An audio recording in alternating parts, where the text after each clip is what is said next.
Hello everyone, welcome back to your own academy, that is Achievers Academy. This side Nisha Sharma, your friend, your guide. Hope you all are fine. Haryana GK की series को सबसे पहले तो thank you so much इतना प्यार देने के लिए। आपको हरियाणा जीके की सीरीज बहुत अच्छी लग रही है, तो फिर मैंने डिसीजन लिया है कि अल्टरनेट डेज पे क्यों इसको पर डे करवाया जाए, यदि आपको पसंद आ रही है।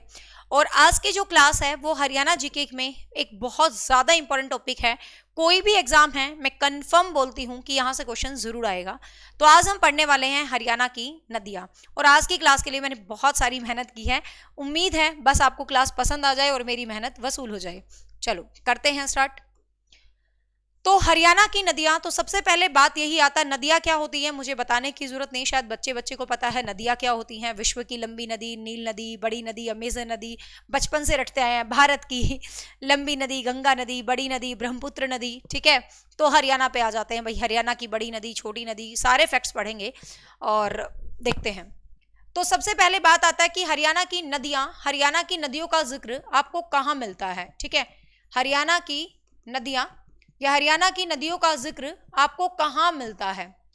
तो हरियाणा की नदियों का जिक्र मिलता है वामन पुराण और ऋग्वेद में। ऋग्वेद में जो जिक्र मिलता है बेसिकली वो सरस्वती नदी का मिलता है 3 बार, और सरस्वती नदी तो अब लगभग लुप्त हो चुकी है। तो इसीलिए इंपॉर्टेंट क्वेश्चन बन जाता है कि हरियाणा की नदियों का जिक्र हमें कहाँ मिलता है। तो आपको ध्यान से आंसर करता है हरियाणा की नदियों का जिक्र हमें वामन पुराण में मिलता है। बट ऑप्शन में आ जाए Vaman Puran Saraswati, A and B both, तो आप आंसर करेंगे ए एंड बी बोथ। अब बात आती है हरियाणा में कितनी नदियां हैं। यदि इंपॉर्टेंट रूप से हम बात करें तो हरियाणा में इंपॉर्टेंट रूप से 9 नदियां हैं। ठीक है, 9 नदियां हैं। कुछ बच्चे कहेंगे मैम हमने तो 8 पढ़ा है, मैंने भी 8 पढ़ा है, क्योंकि आपको पता जो कंटेंट में दे रही हूँ आपको एक बुक से नहीं 7 किताबों से मिला के दे रही हूँ, बहुत ज्यादा मेहनत से। तो आपको कुछ बुक्स में 8 लिखा मिलेगा, कुछ बुक में 9 लिखा मिलेगा, बट प्रेजेंट आप बात करें तो 9 नदियां ही मार्क करेंगे यदि 9 ऑप्शन में मिलता है। 9 ऑप्शन में नहीं मिलता है, उत्तर पूर्वी 5 नदियां हैं और दक्षिण भारत की 4 नदियां हैं, तो टोटल हो जाती है 9 नदियां। ठीक है, तो 9 ऑप्शन में है तो आप 9 आंसर करेंगे। 9 ऑप्शन में नहीं मिलता है तो आप 8 आंसर करेंगे।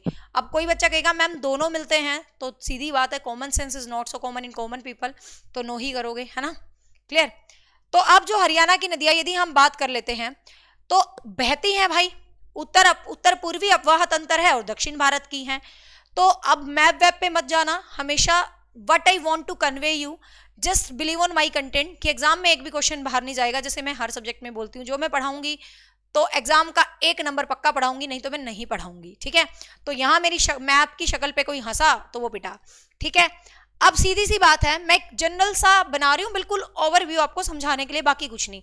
हरियाणा में एक तो इस वाली साइड नदी बहती है, आपको पता है, जो है अपनी यमुना नदी। ठीक है, जो आपकी यमुना रिवर है जो हरियाणा में इधर बहती है। ठीक है, फिर आपकी हरियाणा में एक इस वाली साइड के हरियाणा में बहती है एक बड़ी लंबी सी नदी जिसका नाम है आपका घग्गर नदी। ठीक है, फिर यहाँ पर आपको टांगरी, मारकंडा और सरस्वती। कहने का मतलब टांगरी डिटेल से पढ़ाऊंगी बिल्कुल, यहाँ शॉर्टकट में बता रही हूँ, मारकंडा और सरस्वती। ठीक है, ये तो आपकी उत्तरी अपवाह तंत्र की होगी, मतलब उत्तर वाली साइड, ऊपर वाली साइड बहने वाली नदियां होगी, बेसिकली उत्तरी अपवाह तंत्र की नदी आप इसको कह सकते हो। फिर आपके दक्षिण भारत में भी बहती हैं भाई 4 नदियां। ठीक है, दक्षिण भारत में भी आपकी 4 नदियां बहती हैं, ऐसे ऐसे दक्षिण भारत में भी आपकी 4 नदियां बहती हैं। इनको आप डेस्क से याद कर सकते हो, डेस्क। डी से दोहन नदी, ठीक है, ई से इंदौरी नदी, एस से साहिबी नदी, ठीक है, एस से साहिबी नदी, और के से कृष्णा नदी। ठीक है, दोहन और इंदौरी। तो कहने का मतलब ये मैंने शॉर्टकट में क्यों बनाया है मैं आपको डिटेल से समझाऊंगी, इस पे मत जाना है। ठीक है, डेस्क, DESK, डेस्क मतलब डी से दक्षिण, डी से डेस्क। तो दक्षिण भारत की बहने वाली ये 4 नदियां हैं, कृष्णा है, इंदौरी है, दोहन है और साहिबी है। साहिबी नदी दक्षिण भारत की प्रमुख नदी है। तो ये दक्षिण अपवाह तंत्र वाली नदियां हैं और ये आपकी उत्तर पूर्वी अपवाह तंत्र वाली नदियां हैं। ठीक है, और ये अपनी एक अलग ही बेचारी दुनिया बसा रखी है, किनारे किनारे यूं यूं यूं यूं यूपी और हरियाणा की सीमा से सटी हुई है, आपको पता है। तो सीधी बात है, अब बात कर लेते हैं कि कौन सी नदी कहां से निकलती है, किस नदी से क्या क्वेश्चन आ सकता है एग्जाम में, वो देखते हैं। तो सबसे पहले हम बात कर लेते हैं आपकी उत्तर पूर्वी नदी, मतलब हरियाणा की जो उत्तर पूर्वी नदियां हैं उनकी हम बात करेंगे सर्वप्रथम। तो वेरी फर्स्ट कैसे भूलेंगे हम, यमुना नदी से शुरू करेंगे। तो सबसे पहले जो आपकी नदी है वो है यमुना नदी। कोई भी नदी है उससे रिलेटेड कौन से क्वेश्चंस आपके हो सकते हैं? नदी की लंबाई क्या है, नदी कहां से निकली है, नदी कहां पर लुप्त हुई है, नदी किन जिलों में से जारी है, ये क्वेश्चंस है, या उस नदी पर कौन सा बांध बंधा हुआ है। तो ये क्वेश्चंस आपके बनेंगे हरियाणा में। तो बात कर लेते हैं यमुना नदी कहां से निकली है। तो यमुना नदी की हम बात करें तो उत्तराखंड के गढ़वाल, उत्तराखंड में जो गढ़वाली हिमालय है वहां पर बंदरपूछ की पश्चिमी ढाल, तो आपको ऑप्शन में ये मिलेगा बंदरपूछ की पश्चिमी ढाल, पश्चिमी ढाल भी याद कर लेना। ऑप्शन मिलेगा बंदरपूछ की पूर्वी ढाल। टीचिंग एग्जाम्स है, सीईटी मेंस है, तो इतना ऊपर से क्वेश्चन नहीं आएगा। जो आप सरफेस हरियाणा जीके पढ़ते आ रहे हो, स्टैंडर्ड से डीप कंटेंट के साथ ही पढ़ोगे तब भी आजकल एचपीएससी और टीजीटी और सीईटी मेंस निकलेगा। ठीक है, तो ये ऐसे ऑप्शंस डाल देगा, पूर्वी ढाल, पश्चिमी ढाल। तो मेक श्योर आपको याद रहे कि बंदरपूछ के पश्चिमी ढाल से निकलती है आपकी यमुना नदी। अब निकल तो गई भाई, वैसे तो यमुनोत्री से निकलती है यदि सही मायने में बात करें, बट एग्जैक्ट ऑप्शंस आपको यमुनोत्री नहीं देगा, ये देगा आपको। ठीक है ना। अब हरियाणा में कहां से प्रवेश करेगी, हरियाणा में बात करें तो हरियाणा में यमुना नदी है, यमुनानगर से प्रवेश कर रही है भाई, लेकिन ऑप्शन में आपको यमुनानगर नहीं मिलेगा, ऑप्शन में मिलेगा ताजेवाला। ठीक है, ताजेवाला में कलेसर से होती हुई, मतलब यमुनानगर में ताजेवाला से ये क्या करती है, हरियाणा में प्रवेश करती है। तो ध्यान रखेंगे यमुना नदी यमुनानगर में ताजेवाला से क्या करती है, हरियाणा में प्रवेश करती है आपकी कौन सी भाई, यमुना नदी, ध्यान रखेंगे। ठीक है, अब बात आती है इसकी लंबाई कितनी है। इसकी लंबाई है 320 किलोमीटर। ठीक है, इसकी हरियाणा में लंबाई की बात करें, हरियाणा में बात कर रहे हैं, 320 किलोमीटर है इसकी लंबाई। और कहां से गुजरेगी, अब देखो, अब आपको कुछ भी कंफ्यूज होना, रटने की जरूरत नहीं है। आपको पता ही है इस वाली बेल्ट पे है, इस वाली बेल्ट पे है, ये जीटी रोड वाली टाइप की बेल्ट है जो, तो यमुनानगर है, सीधी सी बात है। फिर यहाँ पर आपका करनाल आ गया, फिर आपका पानीपत आ गया, फिर सोनीपत आ गया, फिर दिल्ली, दिल्ली जाएगी नहीं। ठीक है, दिल्ली हरियाणा का पार्ट नहीं है तो दिल्ली नहीं काउंट करेंगे। फिर आपका फरीदाबाद आ गया और पलवल आ गया, बस हो गया याद। इस वाली बेल्ट पे जो हरियाणा के डिस्ट्रिक्ट हैं, सीधी सीधी सी बात है, यमुना नदी उन्हीं डिस्ट्रिक्ट्स में से ही तो गुजरेगी। तो फिर वो कौन से डिस्ट्रिक्ट हो गए भाई अपने, तो वो अपने कौन से हो गए, यमुनानगर, करनाल, पानीपत, सोनीपत, फरीदाबाद और पलवल। अब पलवल से जाके, ये पलवल से आगे आपको पता यूपी आ जाता है ना। तो पलवल में, यूपी में जो हसनपुर है, ठीक है, हसनपुर यूपी में एक जगह है अलीगढ़, तो अलीगढ़ में जाके ये गंगा में मिल जाती है। आपको पता होगा, ज्योग्राफी में पढ़ा होगा कि गंगा की सहायक नदी है कौन सी, यमुना नदी। तो ध्यान रखेंगे। तो ये आपको मोस्ट इंपॉर्टेंट पॉइंट है कि कहाँ, तो क्वेश्चन कैसे कैसे याद करेंगे कि कहाँ यमुना नदी कहां से निकली, बंदरपूछ के पश्चिमी ढाल से, उत्तराखंड में गढ़वाल जिले से। हरियाणा में कहां से प्रवेश करी, ताजेवाला से। लंबाई कितनी है, 320 किलोमीटर है। किन किन डिस्ट्रिक्ट से गुजरी, यमुनानगर, करनाल, पानीपत, सोनीपत, फरीदाबाद, पलवल से होती हुई हसनपुर से अलीगढ़ होती हुई क्या हो जाती है, अलीगढ़ में ये लुप्त हो जाती है। ठीक है, इसके साथ एक और नदी बहती है, सोम नदी, जिसको इसकी सहायक नदी भी आप कह सकते हो, सोम नदी। और सोम नदी पे आपको ये क्वेश्चन याद रखना है, सोम नदी पे 2 बांध बने हुए हैं। तो कई बार ऑप्शन में सोम नदी नहीं आता तो हम इनको यमुना नदी के ही बांध कंसीडर कर लेते हैं। कौन से, पथराला और दादूपुर बांध। ठीक है, एग्जैक्टली आपसे पूछा जाए पथराला और दादूपुर बांध तो सोम नदी पर बने हैं। सोम नदी जो आपकी यमुना की सहायक नदी आप कह सकते हो इसको। ठीक है, लेकिन ऑप्शन में कई बार सोम नदी नहीं हो और पूछे ये बांध किस नदी पर है तो आप यमुना कर सकते हो, बट ऑप्शन में सोम नदी है तो सोम नदी ही टिक करेंगे, जो कि एक 40 किलोमीटर की छोटी सी नदी है। ठीक है, तो ध्यान रखना ये चीज भी। और यमुना नदी आपको पता है भाई हरियाणा की 12 मास बहने वाली नदी है, मतलब हमेशा बहती है, ये सर्वदा बहने वाली नदी है कौन सी भाई, यमुना नदी। अब बात कर लेते हैं दूसरी नदी की। अब दूसरी सबसे इंपॉर्टेंट नदी है हरियाणा के इतिहास की, तो वेरी वेरी इंपॉर्टेंट यदि बात करें तो वो है आपकी घग्गर नदी। ठीक है, तो घग्गर नदी यहाँ पर काफी इंपॉर्टेंट रिवर हो जाती है, घग्गर नदी। अब घग्गर नदी की बात करें तो कहां से निकलती है भाई, ये शिमला में डागसोई की पहाड़ियां हैं। ठीक है, डागसोई की पहाड़ियां हैं जहां से ये निकलती है। तो आपको यहां से देख लो, ये यहाँ आपको पता है हिमाचल प्रदेश शिमला, ठीक है, तो शिमला में डाकसोई की पहाड़ियां से निकली और सीधी बात है भाई, सीधा यहाँ पर शिमला से हरियाणा में एंटर करते हैं तो पंचकुला में एंटर करते हैं। लेकिन आपको ध्यान होना चाहिए पंचकुला से भी पहले कालका आ जाता है ना, कालका से ट्रेन जाती है ना, कालका टू शिमला। तो बस ऐसे ही याद रखना। कुछ बच्चे इसका पंचकुला आंसर कर देते हैं, लेकिन ध्यान रखना पंचकुला नहीं है, पंचकुला के कालका में है, ठीक है। पंचकुला के कालका से ये क्या करती है, हरियाणा में एंट्री मारती है और सीधी सी बात है भाई उस पंचकुला वाली बेल्ट पे जाएगी।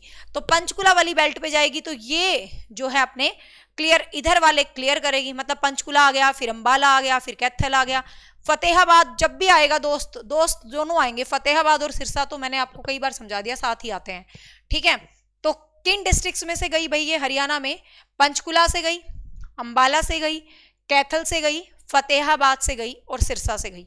अब आपको पता है सिरसा के साइड में राजस्थान आ गया, ठीक है, सिरसा से आगे तो राजस्थान के हनुमानगढ़ में ये क्या हो जाती है, विलुप्त हो जाती है। विलुप्त का मतलब गुम हो जाना, गुम होना इन द सेंस उसमें जाकर ये किसी नदी में नहीं मिली, मतलब पता नहीं कहाँ गुम हो गई, पता ही नहीं चला, नदी जा रही है जा रही है जा रही है, पतली हो रही है, पता नहीं कहाँ हनुमानगढ़ में विलुप्त हो गई है, ठीक है।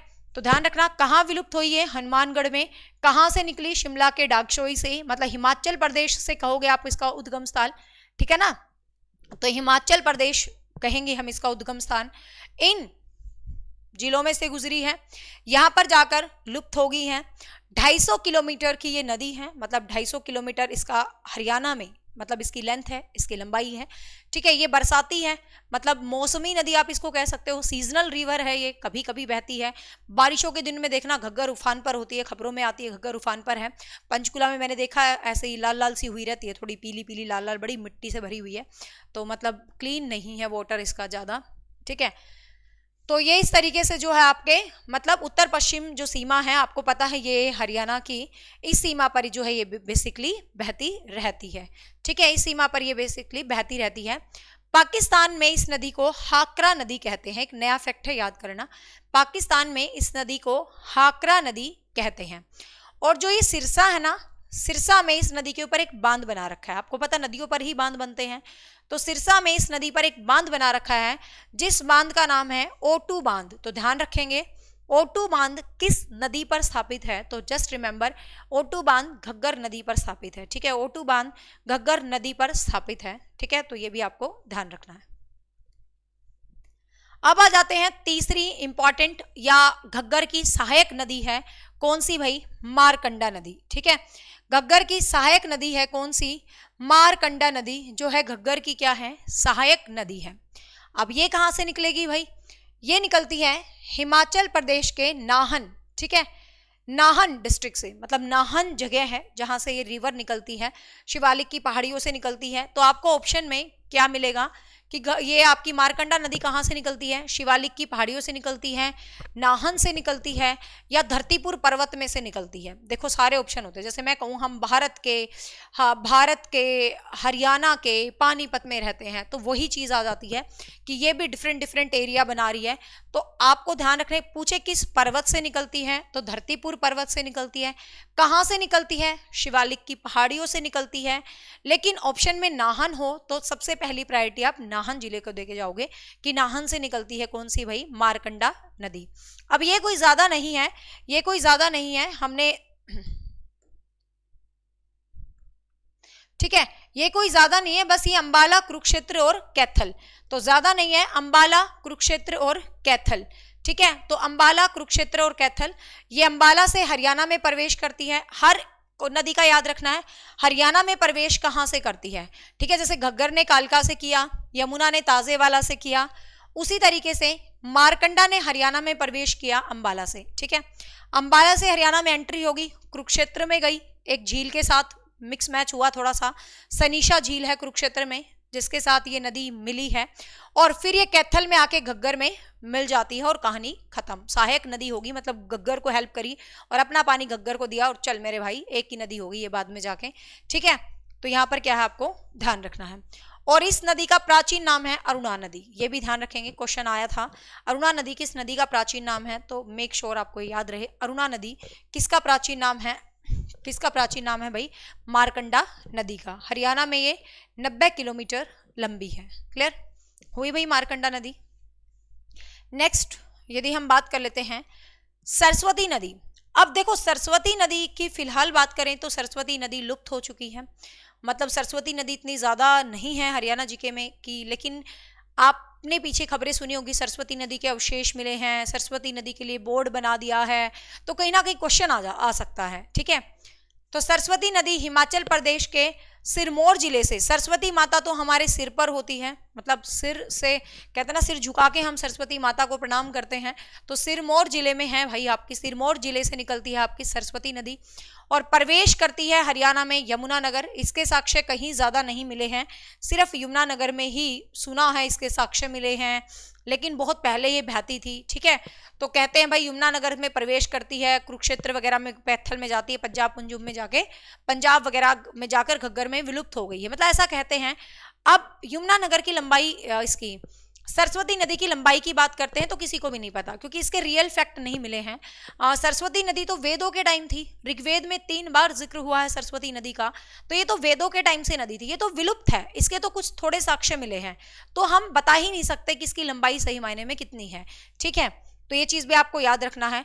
आपके जो एग्जाम के लिए क्वेश्चन है, अभी अभी कुछ साल पहले यमुनानगर में एक प्लेस है मुगलावली, तो यहां पर इसके सरस्वती नदी के क्या मिले थे भाई, साक्ष्य मिले थे। तो क्वेश्चन आ जाए सरस्वती नदी के साक्ष्य कहाँ मिले हैं, तो मुगलावली गांव में आपको सरस्वती नदी के साक्ष्य मिले हैं, यहां पर आपको ध्यान रखना है। और कहते हैं मुस्तफाबाद नगर है जहां पर सरस्वती बहती थी, ऐसा लोगों ने कहा है, तो मुस्तफाबाद का नाम बदल के सरस्वती नगर रख दिया गया है। ठीक है, यमुनानगर में एक नगर है मुस्तफाबाद, जिसका नाम बदल के सरस्वती नगर रख दिया है। सरस्वती नदी की महत्ता वेदों में है, ये बोलते हैं महर्षि वेद व्यास ने महाभारत की रचना भी वहीं पर की थी, आपको पता होगा। ठीक है, तो ये फैक्ट भी बताते हैं इसके। और यहाँ याद रखना एक नरकातारी नाम से एक तीर्थ भी है, ये क्वेश्चन आ चुका है, नरकातारी तीर्थ किस नदी पर है, नरकातारी तीर्थ आपका सरस्वती नदी पर स्थित है, तो ये भी आपको ध्यान रखना है भाई, पहले था। हरियाणा सरकार ने इसके विकास के लिए एक बोर्ड भी बनाया है, जिसका अध्यक्ष आपके ये सीएम होते हैं, कोई भी ये ज्यादा बनाते हैं ना डिपार्टमेंट, तो सीएम को अध्यक्ष बना देते हैं, तो श्री मनोहर लाल खट्टर जी आप प्रेजेंट इसके अध्यक्ष कह सकते हो। ठीक है, तो ये है आपकी सरस्वती नदी, कुछ मतलब बहुत ज्यादा फैक्ट्स नहीं है इसके बारे में, ये विलुप्त है, नहीं दिखने को मिलती आजकल, ना तो मौसमी ना ही परमानेंट। ठीक है, इसके बाद एक छोटी सी नदी है टांगरी नदी। ठीक है, टांगरी नदी की बात करें तो वेरी इंपॉर्टेंट नदी हो जाती है एग्जाम के लिए। क्यों हो जाती है, इसका क्वेश्चन बनेगा एग्जाम के लिए। कौन सी उत्तर भारत की वो नदी है, उत्तर पूर्वी नदी, उत्तर भारत की नदी, जो कि हरियाणा में ही जिसका उद्गम स्थल है। ठीक है, ये हरियाणा से ही निकलती है, इसकी खास बात ये है। ठीक है, ये पंचकुला में, आपको पता है भाई मोरनी हिल्स हरियाणा की सबसे ऊंची चोटी है, वहां पर करहो। ठीक है, तो मोरनी हिल्स वहीं पर है, वहीं से निकली है आपकी टांगरी नदी। ठीक है, और अंबाला के मुलाना में मतलब आपको ये मिल जाती है जाके मारकंडा में, टांगरी मारकंडा में मिल जाती है, मारकंडा आपकी इसमें मिल जाती है, घग्गर में मिल जाती है। ठीक है ना, तो उद्गम स्थल इसका हरियाणा ही है। This is very important point जो आपको एग्जाम के लिए याद रखना है, टांगरी नदी का उद्गम स्थल हरियाणा ही है। ठीक है, पंचकुला में मोरनी हिल्स, हरियाणा की एकमात्र ऊंची चोटी करहो, यहीं पर मिलती है। ठीक है, अब एक राक्षी नदी है, कुछ बच्चे कहेंगे मैम ये छोड़ दी, वैसे इसकी जरूरत नहीं है, कोई इंपॉर्टेंट नहीं है, ना ही इतनी देखने को मिलती है। मुख्य ये 5 नदी है। ठीक है, मुख्य नदी ये 5 ही हैं, छोटी छोटी नदी बहुत हो जाती हैं, लेकिन उत्तर भारत में यदि बात करें, उत्तर हरियाणा में सॉरी, तो मुख्य रूप से उत्तर पूर्वी हरियाणा की ये 5 ही नदियां हैं। ठीक है, बट वैसे जनरल नॉलेज के लिए बता रही हूँ, एक राक्षी नदी भी होती थी, राक्षी नदी भी है जो यमुनानगर के बिलासपुर के नजदीक शाहपुर के लाडवा में जाती है, चोटांग नदी में मिल जाती है। छोटी छोटी कौशल्या नदी, चोटांग नदी, राक्षी नदी, ये छोटी छोटी नदियां हैं। मेन नदी मैंने आपको 9 लिखवाया ना, मुख्य नदी 9, तो मुख्य 5 यहां तक हो जाती हैं उत्तर पूर्वी। ठीक है, बट मुख्य 5 के अलावा ये छोटी छोटी 3 नदियां हैं। आजकल एग्जाम में कुछ भी पूछ लेता तो जनरल पता होना चाहिए आपको। तो राक्षी नदी की बात करें तो यमुनानगर के बिलासपुर के नजदीक शाहपुर के लाडवा में जाके चोटांग नदी में मिल जाती है। अब आप कहोगे मैम ये चोटांग नदी कौन सी है, देख लेते हैं एक बार। तो ऐसे ही एक छोटी सी नदी है चोटांग नदी, जिसको दृष्टवती नदी भी कहते हैं। ठीक है, वेदों में पुराने, ये शिवालिक की पहाड़ियों से निकलती है। ठीक है, ये शिवालिक की पहाड़ियों से निकलती है। तो ये यमुनानगर, कुरुक्षेत्र, करनाल, जींद, हिसार, फतेहाबाद, सिरसा, मतलब राजस्थान में जाके विलुप्त हो जाती है। इतनी इंपॉर्टेंट नहीं है, लेकिन इसका एक क्वेश्चन है जो इंपॉर्टेंट हो सकता है, इसलिए इसको पढ़ लो। हरियाणा की सबसे छोटी नदी आपसे पूछ ले, सबसे छोटी नदी, तो ये चोटांग नदी सिर्फ 9 किलोमीटर है, सिर्फ 9 किलोमीटर, बस 9 किलोमीटर बहती है ये, और 9 किलोमीटर में ही है ना, देख लो कितने जरा जरा से सीमाएं कवर कर रही है, बस हल्की सी, ठीक है। तो ये आपकी ध्यान रखना है, सबसे छोटी नदी है जो कि राजस्थान में विलुप्त हो जाती है। तो इसका एक ही फैक्ट याद रखना, सबसे छोटी नदी है बस, ठीक है, और शिवालिक से निकलती है और दृश्यवती बोलते हैं इसको, बस ये फैक्ट याद रखना, ठीक है। कौशल्या नदी है जो घग्गर की एक सहायक नदी है, पंचकुला में ही है, ठीक है, नोट सो इंपॉर्टेंट। तो ये थी उत्तर पूर्वी नदियां। अब बात आते हैं दक्षिण भारत की नदियां। दक्षिण भारत की कौन कौन सी नदियां हैं, एग्जाम के पॉइंट ऑफ व्यू से इंपॉर्टेंट है, दक्षिण भारत की अक्सर नदियां पूछी जाती हैं। तो दक्षिण भारत की 4 नदी हैं। दक्षिण आपका नीचे की तरफ होता है, डेस्क पे बैठ के नीचा नीचा फील करते, कुछ भी कर लो, तो DES के डेस्क से आप इसकी कर सकते हो, ठीक है, S से बनी साहिबी। तो दक्षिण भारत की सबसे पहले और सबसे इंपॉर्टेंट नदी है कौन सी भाई, साहिबी नदी, ठीक है। दक्षिण भारत की पहली इंपॉर्टेंट नदी है कौन सी, साहिबी नदी है, जो कि दक्षिण भारत की सबसे प्रमुख नदी है। जैसे आपकी उत्तर पूर्वी भारत की यमुना नदी है, ठीक है, घग्गर नदी है प्रसिद्ध, तो उसी तरीके से दक्षिण भारत की इंपॉर्टेंट नदी आपसे पूछा जाए तो वो कौन सी है भाई, साहिबी नदी, ठीक है, वो कौन सी है, साहिबी नदी है। हरियाणा की प्रमुख नदियों में से मानी जाती है, 120 किलोमीटर इसकी लंबाई है। अब ये कहाँ से निकलती है भाई, ये राजस्थान में जयपुर में है, ठीक है, जयपुर से 113 किलोमीटर दूर एक जगह है मनोहरपुर, या तो आपको ऑप्शन में मनोहरपुर मिलेगा या जीतगढ़ मिलेगा, ठीक है। तो मनोहरपुर और जीतगढ़ साथ साथ ही हैं, तो मनोहरपुर जीतगढ़ के साथ बहरोड की पहाड़ियों से ये नदी निकली है, ठीक है। तो राजस्थान में जयपुर में आपको जीतगढ़, मनोहरपुर टिक कराना, HSSC में पीछे आया था, मनोहरपुर माना था, ठीक है। वैसे तो आपको ऑप्शन में बहरोड की पहाड़ियां मिलेंगी, TGT स्क्रीनिंग में एक क्वेश्चन आया था कि साहिबी नदी कहाँ से निकलती है, तो उन्होंने ऑप्शन में बहरोड की पहाड़ियां डाला हुआ था, तो बहरोड की पहाड़ियों से निकलती है साहिबी नदी, आपको पता है। और भाई ये क्वेश्चन है हरियाणा में कहाँ से एंटर करती है, तो ये हरियाणा में एंटर करती है रेवाड़ी से, ठीक है, हरियाणा में एंटर करती है साहिबी नदी, कहाँ से भाई, रेवाड़ी से। तो रेवाड़ी से एंटर करती है, और जब ये रेवाड़ी से एंटर करती है तो वहां पर एक बांध बना दिया गया है, और ये क्वेश्चन 2-3 बार एग्जाम में पूछा गया है, वेरी इंपॉर्टेंट क्वेश्चन है, मसानी बैराज, ठीक है। तो मसानी बैराज, मसानी बांध बना रखा है रेवाड़ी में, जहां से साहिबी नदी क्या करती है भाई, एंटर करती है, ठीक है। अब एंटर करके ये कहाँ जाएगी, तो सीधी सीधी बात है भाई, अब आपको कंफ्यूज होने की जरूरत नहीं है। अब है ना, कई बार क्वेश्चन ये आता है कि ये नदी कहाँ से निकलती है, ये नदी कहाँ से, अब उत्तर पूर्वी है तो सीधी सी बात है उत्तर पूर्वी डिस्ट्रिक्ट्स में ही सीमित रहेंगी। अब ये दक्षिण भारत की है तो याद करने में बिल्कुल प्रॉब्लम नहीं होगी। दक्षिण भारत में क्या है, रेवाड़ी, मेवात, पलवल, महेंद्रगढ़, ठीक है, और गुड़गांव, यही तो है दक्षिण वाला हरियाणा। तो इसका मतलब ये इन्हीं जिलों से मिलेगी, इन्हीं जिलों से मिलेगी, सीधी सी बात है।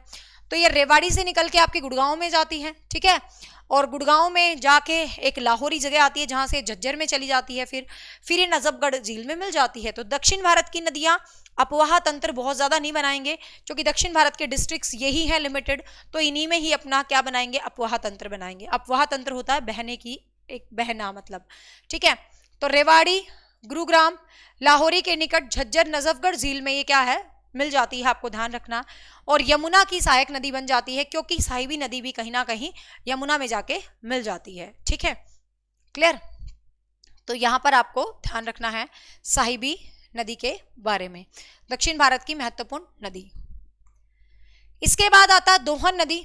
ये दक्षिण भारत की मौसमी नदी है, जैसे घग्गर अपनी उत्तर की मौसमी है, उसी तरीके से सीजनल रिवर है दक्षिण भारत की। साहिबी की सहायक नदी है, सीधी सी बात है, साहिबी में मिल जाती है, ठीक है। राजस्थान में जगह है नीम का थाना, वहां से निकलती है, ठीक है।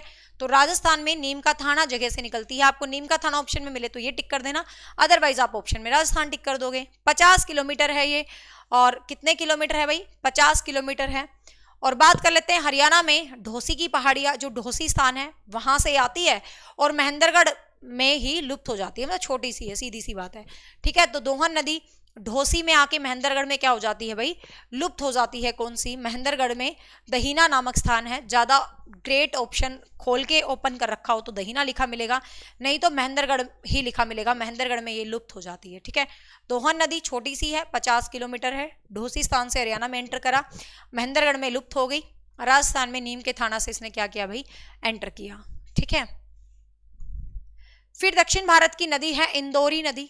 ठीक है, इंदौरी नदी भी इंपॉर्टेंट हो जाती है, इंपॉर्टेंट हो जाती है, 2-3 बार एग्जाम्स में पूछी गई है, टीजीटी स्क्रीनिंग में आई थी लास्ट टाइम। तो दोहरी नदी, इंदौरी नदी की बात करें तो नूह के निकट अरावली की पहाड़ियों से निकलती है। ध्यान रखना, अरावली की पहाड़ी सबको पता ना, अपनी प्राचीन पहाड़ियां। तो नूह मेवात, ठीक है, तो मेवात के आगे जो अरावली की शाखाएं हैं वहां से निकलती है।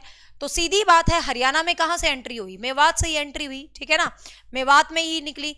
तो जैसे ही अरावली की पहाड़ियां से आती है 2 हिस्सों में बढ़ जाती है, एक हिस्सा रेवाड़ी की साइड चला जाता है और एक गुड़गांव की साइड चला जाता है। ये नदी 2 हिस्सों में बढ़ जाती है, तो ध्यान रखना, एक रेवाड़ी की साइड चली जाती है और एक गुड़गांव की साइड चली जाती है, और फिर जाके दोनों हिस्से आगे मिलके साहिबी नदी में मिल जाते हैं। साहिबी नदी में कहानी इनकी खत्म। ठीक है, बस इतना ही याद रखना है। और इसका प्राचीन नाम था अशुमती, इस नदी का जो प्राचीन नाम था वो था अशुमती, ये भी याद रखेंगे। ठीक है, और दक्षिण भारत की जो लास्ट नदी है, the name of that river is Krishnavati नदी। ठीक है, दक्षिण भारत की लास्ट नदी है कृष्णावती, ये भी सेम वही राजस्थान से निकलती है, अरावली की पहाड़ियों से ही निकलती है। ठीक है, रेवाड़ी में ही, मतलब अपनी जो है रेवाड़ी में हरियाणा में एंट्री करती है, और फिर झज्जर में एक बहरोड जगह है जहां पर जाकर ये लुप्त हो जाती है। ठीक है, यहाँ पर जाकर ये क्या हो जाती है भाई, लुप्त हो जाती है।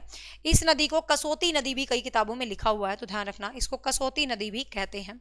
तो ये झज्जर में जाके बसई बहरोड झील में, मतलब बसई एक जगह सी है, वहां पर नाले नूले में जाकर ये मिल जाती है, और इसका क्या हो जाता है अभी, कृष्णा नदी का खात्मा हो जाता है। अब हरियाणा में ही, मतलब नूह से निकली, तो दक्षिण भारत की इंदौरी नदी कहीं ना कहीं आप कह सकते हो जैसे वो पंचकुला से निकली थी, ऐसे ही ये बिल्कुल मेवात से ही निकली है, तो हरियाणा से ही उद्गम हो गया इसका, इंदौरी का एक तरह से। ये पॉइंट अलग बनाना चाहे एग्जामिनर बना सकता है।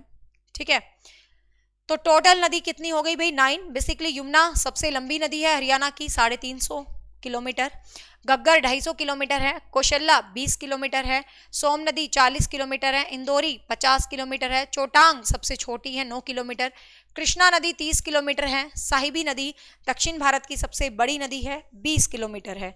ठीक है, तो ये चीज़ क्या है आपको ध्यान रखना है। तो यहाँ पर एक सिंपल सी भाषा, मैंने आपको सभी नदियों से जुड़े हुए जितने इंपॉर्टेंट फैक्ट्स हो सकते हैं मैंने आपको बता दिया। आप नदियों क्वेश्चन करके देखना, इजीली आप सोल्व कर पाओगे। और होप सो, उम्मीद करती हूँ वीडियो आपको अच्छी लगी है, और मुझे प्लीज़ यदि वीडियो अच्छी लगी है तो इसको शेयर ज़रूर करना, अपने स्टेटस पे ज़रूर लगाना, ताकि मुझे मोटिवेशन मिले। मतलब सच में नया सब्जेक्ट पढ़ाना मेरे लिए अपने आप में चैलेंज है, क्योंकि ये मेरे लिए टाइम कंज्यूमिंग है। चैलेंज नहीं है, टचवुड मुझे टीच करना चैलेंज नहीं होता, हमेशा एक टीचर के लिए चैलेंज होता है कंटेंट क्रिएट करना। कंटेंट कुछ भी पढ़ाना मैटर नहीं करता, कि मैं उठा के कुछ भी पढ़ा दूं जिससे आपके एग्जाम में क्वेश्चन ही नहीं आए, तो उस पढ़ाई का कोई मकसद नहीं रह जाता। तो कंटेंट क्रिएट करना अपने आप में चैलेंज होता है, कि मैंने खुद, मतलब बस इंटरेस्ट आया, हरियाणा जी के पढ़ा के देखूं, बच्चे बहुत बोल रहे थे और मैंने पढ़ाया, आपको बहुत पसंद आया, तो मेरे को लगा यार चल 2 किताबें और मंगवा लेती हूँ। 4-5 किताबें मैं अपने सामने रखती हूँ, फिर उनके सारे फैक्ट्स मैं जोड़ती हूँ, फिर आपके लिए एक लेक्चर प्रिपेयर करती हूँ। तो ये मेरे लिए थोड़ा सा टाइम कंज्यूमिंग हो जाता है। तो बस आपका जो रीइंफोर्समेंट है और जो आपकी फीडबैक है और आपकी शेयरिंग है वीडियो पे, मैंने देखा है क्लास 1 बहुत अच्छी जा रही है, बट क्लास 2 क्लास 3 पे आप इंटरेस्ट ही नहीं ले रहे। यदि निकम्मे आप सीरीज को ही नहीं देखोगे तो क्या ही मजा आएगा पढ़ने का। और मैंने प्लेलिस्ट बना दी है न्यू हरियाणा जीके के नाम से, तो आप कंप्लीट सीरीज देखिए, क्लास 1 2 3 4 5 सब पढ़ाती रहूंगी, just depend on what you want. ठीक है भाई, so bye bye, take care, have a nice day, thank you so much.